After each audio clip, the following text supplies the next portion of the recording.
वैसे तो विश्वास और अंधविश्वास में ज्यादा फर्क नहीं होता। मन से किया जाए वो विश्वास, और बिना कुछ सोचे समझे आंख बंद करके किया जाए वो अंधविश्वास। कभी कभी यही अंधविश्वास दिल दहला देने वाली होती है। ओहो, कितनी मस्त ठंडी हवा आ रही है। ऐसा कहकर प्रीति ने वापस अपना सिर कार के अंदर लिया। प्रीति ठंडी हवा का आनंद ले रही थी। वह 7 महीने से गर्भवती थी और उसका पति गौरव उसे मुंबई से 100 किलोमीटर दूर अपने गांव नजरपुर ले जा रहा था, ताकि प्रीति इन दिनों कुछ आराम महसूस करे और शहर की चकाचौंध से दूर रहे। ये उनके होने वाले बच्चे के लिए भी अच्छा होगा। गन्ने के खेतों को चीरते हुए उनकी गाड़ी नजरपुर गांव आ पहुंची। प्रीति नजरपुर गांव को देखती ही रह गई। वाह, कितना सुंदर गांव है ये। गन्ने की कितनी अच्छी खुशबू आ रही है। गौरव कार को एक साइड में खड़ी कर देता है। प्रीति के गांव में उतरते ही गांव का एक बूढ़ा आदमी प्रीति को देखकर कहता है, चलो इस बार एक प्रबंध तो कर ही दिया हमारे घीमा राव ने।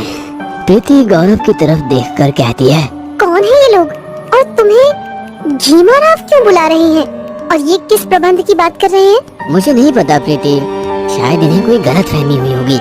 फिर गांव का एक आदमी खेमराव आता है। खेमराव गौरव को नमस्ते करता है और बोलता है, आइए साहब आइए, आपके रुकने की व्यवस्था मेरे घर पर की गई है, आप वहाँ चलिए। गौरव और प्रीति दोनों खेमराव के बताए रास्ते पर खेमराव के घर चले जाते हैं। खेमराव का घर गन्ने के खेतों के बीच में था। वहाँ जाते ही खेमराव की बूढ़ी माँ अंगूरी और गांव की कुछ महिलाएं प्रीति का बहुत अच्छे से स्वागत करते हैं। वहाँ छोटे बच्चों के खिलौने भी रखे होते हैं। प्रीति ये जानकर आश्चर्य होती है कि इस गांव की महिलाओं को मेरे आने से पहले कैसे पता कि मैं गर्भवती हूँ। खेमराव की माँ अंगूरी फिर दोनों को एक कमरे में ले जाती है और कहती है, प्रीति बेटा, तुम यहीं इसी कमरे में सोना, मैं तुम्हारी देखभाल करूंगी।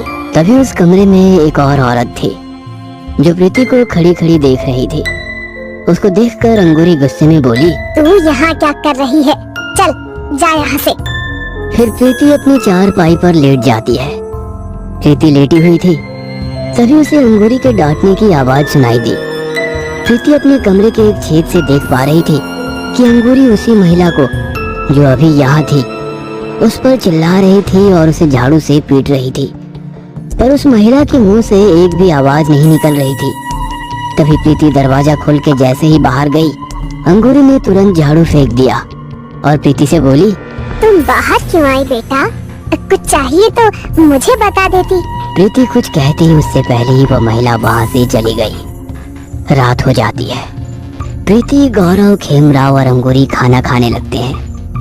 प्रीति की निगाहें उस औरत को ही ढूंढ रही थी जो सुबह से इस घर में मंडरा रही थी, पर अभी कहीं नहीं दिखाई दे रही थी। प्रीति थोड़ा खाना खाकर थाली में ही छोड़ देती है। अंगूरी वो खाना बचाकर रख लेती है। फिर प्रीति घर के आंगन में अकेली बैठी थी। तभी उसे मकान के एक बगल वाले कमरे से हल्का सा उजाला दिखाई दिया। वो उस कमरे की तरफ जाती है। वहां जाकर वो देखती है कि जो थाली अभी उसने जूठी छोड़ी थी, उसी थाली का बचा खाना वो औरत खा रही है। प्रीति उस कमरे में अंदर जाती है और उससे पूछती है, कौन हो तुम और ये जूठा खाना क्यों खा रही हो? पर वो महिला कुछ नहीं बोली। तभी अंगूरी की आवाज आती है, कहाँ हो प्रीति बेटा, लो दूध पी लो। कहते कहते अंगूरी भी उसी कमरे में आ जाती है और प्रीति को चिल्लाकर कहती है, क्या चाहती हो तुम, क्यों इस औरत के पास बार बार चली जाती हो? अपशगुनी है ये, और इसके साथ जो हो रहा है वो इसके कर्मों का फल है। प्रीति ये सुनकर घबरा जाती है और चुपचाप वहाँ से निकल जाती है। प्रीति को ये सब थोड़ा अजीब लगने लगा था, पर तभी उसे आंगन में एक छोटी लड़की दिखाई देती है जो हाथ के इशारे से प्रीति को अपने पास बुला रही थी और प्रीति को आई कहकर बुलाती है, आई, ओ आई, तुम मेरी आई जैसी हो। प्रीति उसके मुंह से आई सुनकर बहुत खुश होती है और दौड़कर उसके पास जाती है। कौन हो तुम बेटा? पर जैसे ही वो उस लड़की के पास जाती है, वो लड़की वहाँ से भाग जाती है। प्रीति भी उसके पीछे चलना शुरू कर देती है, पर वो लड़की थोड़ी देर में गन्ने के खेत में गायब हो जाती है। प्रीति उसे बहुत खोजती है, पर वो लड़की उसे कहीं नहीं मिलती। तभी खेमराव वहाँ आ जाता है। क्या हुआ भाभी जी? कुछ नहीं, एक लड़की दिखी थी मुझे यहाँ, वो अभी कहीं गायब हो गई। नहीं भाभी, आपको कुछ वहम हुआ होगा। इस गन्ने के खेतों में छोटी लड़की कहाँ आएगी भला। आप सो जाइए, रात बहुत हो गई। प्रीति सोने चली जाती है। अगली सुबह प्रीति ने देखा गांव की कुछ महिलाएं आई है और बहुत सारा खाना पीना और मिठाइयाँ लाई हैं। अरे ये सब क्यों? प्रीति और कुछ बोल ही रही थी कि तभी अंगूरी ने उसकी बात को काटते हुए बीच में बोला, बेटा, ये हमारे गांव का रिवाज है। गांव में अगर कोई बाहर गांव से गर्भवती महिला आए तो सभी गांव की महिलाएं उसके लिए खाना पीना और मिठाई लेकर आती हैं। प्रीति सभी मिठाई और पकवान थोड़ा थोड़ा खा लेती है, फिर बोलती है, बस अब और नहीं, मेरा पेट बहुत भर गया है। ठीक है, तुम जाकर हाथ धो लो। प्रीति घर के पीछे हाथ धोने चली जाती है।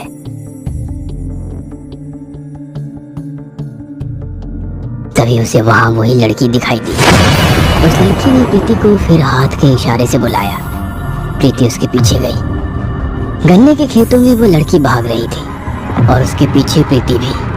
पहले की तरह इस बार भी वो लड़की गायब हो गई, पर प्रीति इस बार रास्ता भटक गई और भटकते भटकते कुएं के पास जाकर पहुंची। प्रीति ने जैसे ही कुएं के अंदर झांका तो देखकर डर गई, क्योंकि प्रीति को उसमें बच्चों की लाशें दिखी। वो पीछे हट गई। प्रीति का पूरा शरीर कांपने लगा था, उसका माथा पसीने से भर गया था। प्रीति को अपनी आंखों पर विश्वास नहीं होता। वह हिम्मत करके फिर से कुएं में झांकती है तो वहाँ कोई लाश नहीं होती। ये क्या हो रहा है मेरे साथ? लगता है ये सब मेरा वहम है। फिर प्रीति जैसे तैसे घर आती है। घर आकर वो ये बात सबसे पहले अंगूरी को बताती है। अंगूरी उसे कहती है कि ऐसा कुछ नहीं है, अगली बार से वो उस कुएं के पास ना जाए। फिर रात हो जाती है। प्रीति कमरे में बैठी थी, तभी उसे लगा कि किसी ने उसके कंधे पर हाथ रखा। जैसे ही वो पीछे घूमी, वहाँ कोई नहीं था। फिर उसे अपनी खिड़की में एक महिला की परछाई दिखाई दी। प्रीति दरवाजा खोलकर बाहर जैसे ही भागी, वो घर में पहले से रहने वाली महिला से जा टकराई। फिर प्रीति उस महिला से कहने लगी, कोई है वहाँ? मैंने अभी किसी को देखा, कोई है वहाँ पर?